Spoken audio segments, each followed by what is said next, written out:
नमस्कार, खबरें भी तक देख रहे हैं आप। मैं आपके साथ मुमताज खान और मैं हाजिर हूं अपना खास कार्यक्रम हरियाणा डायरी लेकर। हरियाणा सरकार की सक्रिय पहल और व्यापक सहयोग से कुरुक्षेत्र में 15 नवंबर से 10वां अंतर्राष्ट्रीय गीता महोत्सव शुरू होने जा रहा है। ये महोत्सव इस बार 21 दिनों तक चलेगा और 5 दिसंबर तक अपनी भव्यता का प्रदर्शन करेगा। हरियाणा सरकार ने इसे अंतर्राष्ट्रीय पहचान दिलाने में अहम भूमिका निभाई है और इस बार भी राज्य सरकार ने महोत्सव की तैयारियों में पूरा सहयोग दिया है। हरियाणा सरकार की अगुवाई में ब्रह्म सरोवर पर पुरुषोत्तमपुरा बाग में सांस्कृतिक पवेलियन बनाया गया है, जहां महोत्सव के दौरान संस्कृति, ज्ञान और आध्यात्मिकता का अनोखा संगम देखने को मिलेगा। 24 नवंबर को कुरुक्षेत्र विश्वविद्यालय में 3 दिवसीय अंतर्राष्ट्रीय गीता संगोष्ठी का शुभारंभ किया जाएगा, जिसमें भारत सरकार के विदेश मंत्रालय के माध्यम से 16 देशों के 25 विद्वान भाग लेंगे। विदेश मंत्रालय के सहयोग से 51 देशों में भी गीता महोत्सव के कार्यक्रम आयोजित होंगे, जिनका लाइव प्रसारण किया जाएगा। 24 नवंबर से 1 दिसंबर तक हरियाणा के विकास एवं उन्नति को दर्शाती हुई प्रदर्शनियां भी लगाई जाएंगी। इनमें सरकार की विभिन्न जन कल्याणकारी योजनाओं और क्षेत्र विशेष में हुए विकास कार्यों की जानकारी भी मिलेगी और इसके अलावा विभिन्न धार्मिक, शैक्षणिक एवं सामाजिक संस्थाओं द्वारा प्रदर्शनियां भी लगाई जाएंगी।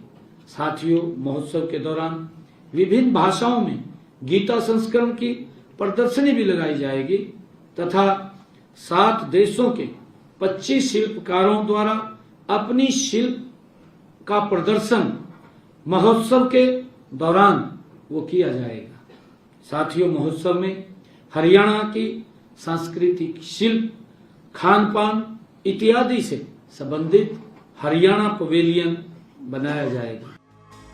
महोत्सव में फिजी और त्रिनिदाद और टोबैको से 20 पंडित कुरुक्षेत्र आएंगे, जो 2 दिनों तक विभिन्न कार्यक्रमों में भाग लेंगे। हरियाणा सरकार का सूचना एवं जनसंपर्क विभाग इस अवसर पर विशेष YouTube चैनल चलाएगा, जिससे पूरे देश और विदेश में लोग कार्यक्रम का लाभ उठा सकेंगे। साथियों, गीता महोत्सव में बलराम कुश्ती दंगल का भी आयोजन करवाया जाएगा। इसमें देश के बड़े बड़े कुश्ती खिलाड़ियों को भी आमंत्रित वहां किया जाएगा। साथियों, जिला प्रशासन द्वारा शहर में विभिन्न स्थानों पर महाभारत थीम आधारित पेंटिंग भी बनाने का कार्य वो करवाया जाएगा। साथियों, मेला क्षेत्र में दर्शकों के लिए 15 नवंबर से 5 दिसंबर तक फन फेयर का भी आयोजन किया जाएगा। गीता महोत्सव के अवसर पर ज्योतिसर में निर्मित अनुभव केंद्र के उद्घाटन की भी योजना तैयार की जाएगी। साथियों, अंतर्राष्ट्रीय गीता महोत्सव के कार्यक्रम 28 नवंबर से सभी जिला मुख्यालयों पर ये शुरू होगा और 1 दिसंबर को हरियाणा के सभी जिला के मुख्यालयों में गीता शोभा यात्रा का भी आयोजन किया जाएगा। इस वर्ष महोत्सव में 18,000 विद्यार्थियों द्वारा गीता का वैश्विक पाठ भी आयोजित होगा और 182 तीर्थों पर दीपोत्सव का आयोजन किया जाएगा।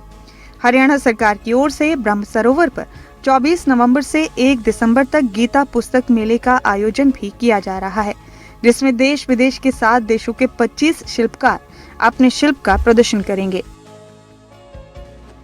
मैं बताना चाहूंगा कि 25 नवंबर को हिंद की चादर गुरु तेग बहादुर जी के 350वें शहीदी दिवस के अवसर पर कुरुक्षेत्र में आयोजित होने वाले राज्य स्तरीय कार्यक्रम में देश के यशस्वी प्रधानमंत्री आदरणीय नरेंद्र मोदी जी और माननीय प्रधानमंत्री जी, इसके साथ अंतर्राष्ट्रीय गीता महोत्सव के कार्यक्रम, इन दोनों कार्यक्रम में, क्योंकि एक कार्यक्रम भव्य कार्यक्रम का आयोजन होगा, उसमें देश के यशस्वी प्रधानमंत्री जी का आगमन होगा और हम सब के लिए, हरियाणा के लिए और विशेषकर क्योंकि ये भगवान श्री कृष्ण की वो पवित्र भूमि है, जिस पवित्र भूमि पर आदरणीय प्रधानमंत्री जी यहाँ पर आएंगे।